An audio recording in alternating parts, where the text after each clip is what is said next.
साथियों, आज मैं समस्त देशवासियों की तरफ से संत शिरोमणि आचार्य श्री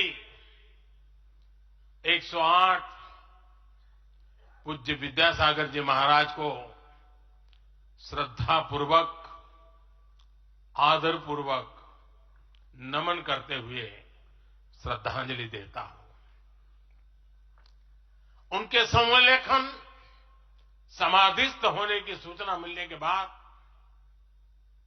उनके अनुयायी शोक में हैं, हम सभी शोक में हैं। और मेरे लिए तो यह एक व्यक्तिगत क्षति जैसा है। वर्षों तक मुझे व्यक्तिगत रूप से अनेक बार उनसे मिलने का, उनके दर्शन करने का, उनके मार्गदर्शन प्राप्त करने का अवसर मिला है। कुछ ही महीने पहले ऐसा ही मन कर गया था, मेरे प्रवास कार्यक्रम को बदल करके बहुत सुबह सुबह मैं उनके पास पहुंच गया था। तब पता नहीं था कि मैं दोबारा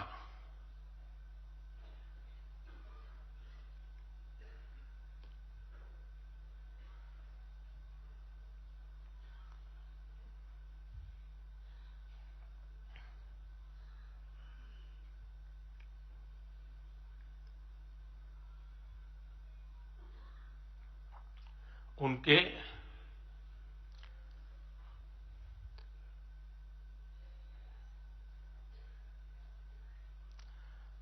दर्शन नहीं कर पाऊंगा।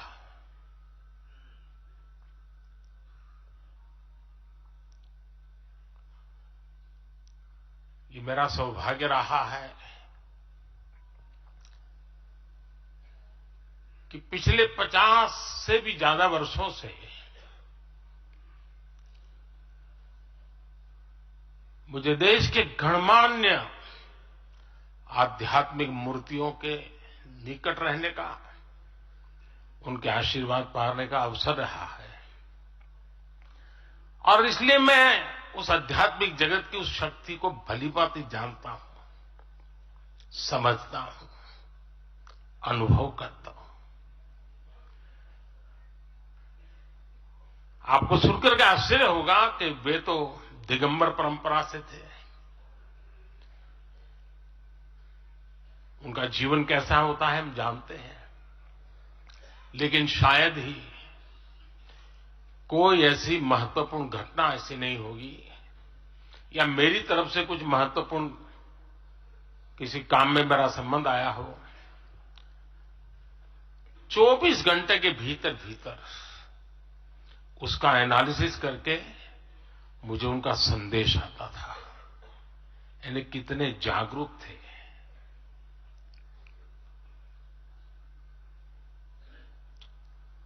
और अपनी विराट आध्यात्मिक यात्रा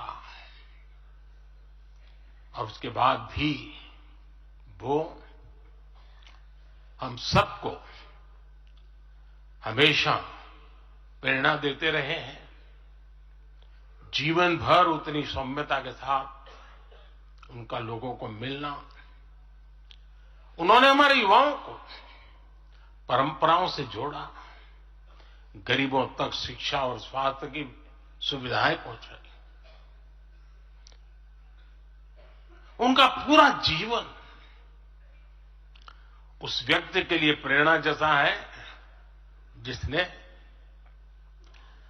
गरीबों और वंचितों के लिए काम करने का संकल्प लिया है। आज जब भारत प्रगति के पथ पर आगे बढ़ रहा है, मुझे विश्वास है कि उनके सिद्धांत और उनका आशीर्वाद ऐसे ही भारत भूमि को प्रेरणा देता रहेंगे।